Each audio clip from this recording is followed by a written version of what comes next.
This is a 2004 GMC Yukon, and it's been a lot of years since it's ever had a spark plug change. We're now getting multiple misfires, so we'll rule out a really simple thing. These are AC Delco plugs. This is plug number 12621268 AC Delco. We're going to gap it at 0.040. So when you get it from the factory, it probably won't be gapped exactly right. You can get one of these little gapping tools, put it in here, and just give it a little bend down until it gets snug. You just keep playing with it until it feels right. So that was too far. So I can grab it and I can just bend it back a tiny bit and then try it again. So just keep doing that until you get all of your plugs at the right gap, and then we'll go ahead and put them in. All we got to do to put them in is get this kind of thing. It's just used to pull off the ignition wire. You could do it by hand, but it's better to use one of these. They need a plug socket that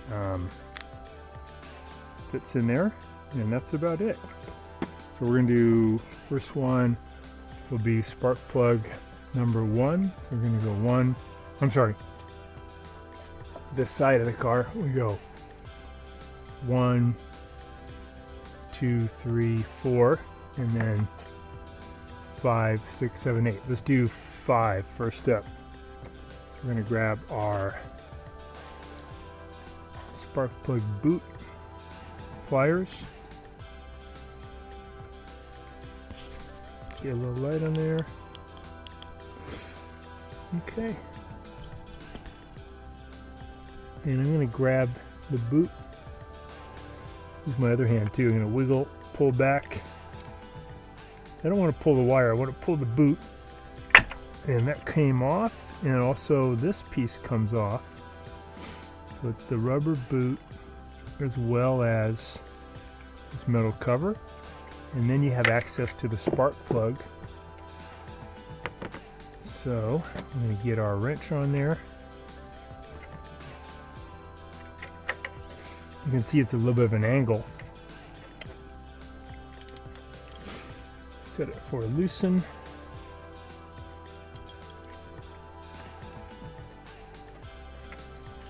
Okay, give it a little tug. There we go. That loosened up pretty good.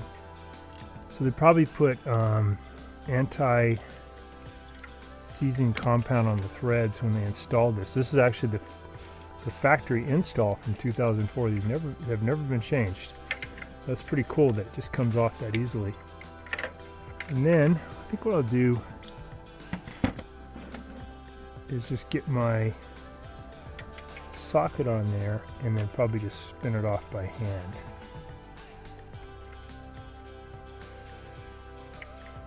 So most of the plugs are going to be really easy to get to. This is again 5, that's 6, that's 7, and 8. 8's a little tricky because it's way back there in the corner. Or if you get a P0300 code, that's multiple misfires. Sometimes that can be caused by a couple of the spark plugs just having trouble. Okay, looks like it's almost out. Spinning it by hand now.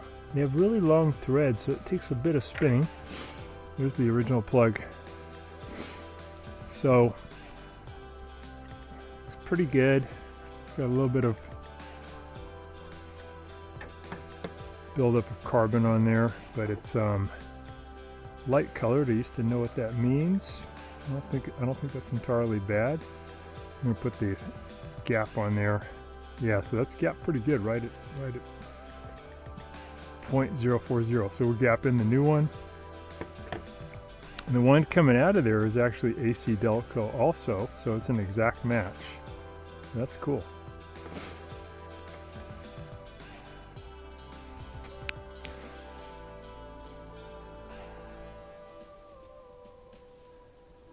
Okay, Bend it a little bit.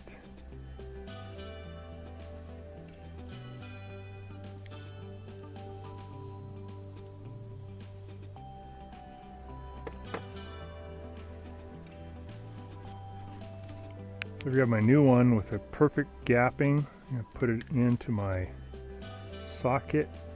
The socket kind of holds it in there because it's got some rubber. I'll come in at an angle, feed it in where the old one came out. You just take your time here, just slowly, easily spin it, and you'll feel the threads catch. Just keep at it. I kind of wiggle them when I do that, and then they'll slowly feed on. Alright, so I got it in, and I'm just spinning it by hand here first to start it. Okay, I've got it all fed in by hand, and now I'm just tightening it with the socket. And I got it tightened by hand, and then I'm going to go about maybe a quarter turn more using my driver. Get it snug. Alright, that feels good. So now we can put the plug ignition wire back on. You get the metal part over there, and then just push in. And maybe use two hands. Really get it in there tight. That's good. That's number 5. We're going to go to number 6 now. So we use our boot wrench, our boot pliers to grab the boot, pull back.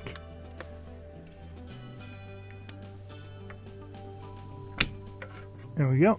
That's number 6. All right. Get our socket on there. It's at an angle again. Loosen it up. There we go. That came out pretty easy. We'll just spin it out. Number 6, original spark plug. Again, AC Delco. A little bit of corrosion there on the boot. I might spray the inside of the boot with some electrical cleaner too. It's a brand new factory one. This just happened to be gapped already exactly at 0.040. Not always, but sometimes when you get them, they're gapped right. You got to consider though that during shipping and movement, if this thing bangs around, it could end up making it too loose or too tight. All right, so we're going to go ahead and put that one in because it's a tricky angle. Put the socket, feed it in there at that angle that came out. Start spinning until the threads catch. Yeah, that one caught pretty quick. I'm going to just do a little bit by hand too.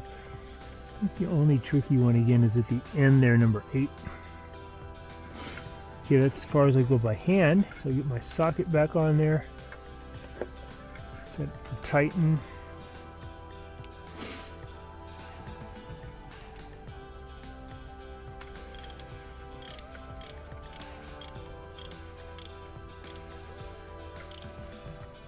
Okay, that's good. We're going to go a little tighter now, about a quarter turn.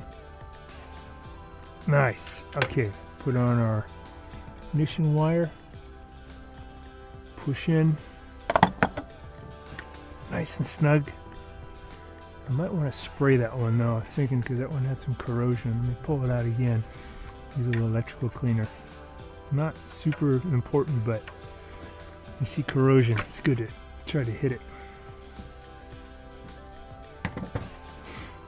Spray a little in there. Yeah, I can see some corrosion. I have some CRC contact cleaner. You can get this at Home Depot in the electrical section or on Amazon.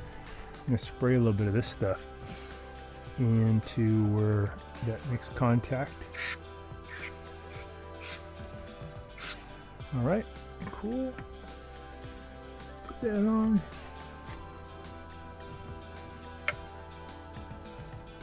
Push it till it clicks. Hey YouTubers, I'd like to announce our new channel membership, the #1 Fix-It fan. Hopefully that'll be you. By joining, you're going to get some really good perks. #1, you're going to get live help whenever you need it on your appliance problems, either by text, email, FaceTime, Zoom, whatever you want to get your appliance problem resolved. I'll be here for you. I'm now retired after 35 years of service as an appliance tech, and I have a lot of time where I like to help people. So I want to dedicate that time to my awesome channel members and subscribers. So by signing up, you'll get that live help. A lot of us have around 5 different appliances in our home, and they break down now and then. My goal is to save you money by getting some live help from me. Also, I'll be able to get you any kind of parts diagrams that you need. I'll get you really good deals on parts. I'll send links to you so you can order them and get them probably by the next day to fix your appliance. Also get some cool emojis for when you do comments on the channel, animated emojis, and loyalty badges for being a loyal member of the channel.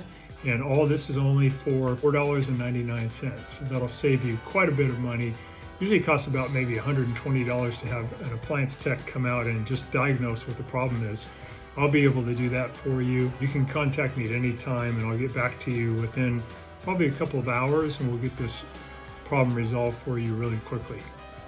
I'll also be able to get you service manuals, which are great. They give you really detailed information on how to fix different appliances in your home. And again, the whole goal of becoming a member with me is that it's going to give you a chance to save a lot of money on the types of appliance repairs that we all run into on a yearly basis. So thanks so much, and please click on the link in the description below, and that's going to allow you to join our channel today, and I'll be able to get with you even today and start working on resolving your appliance problem. So thanks again.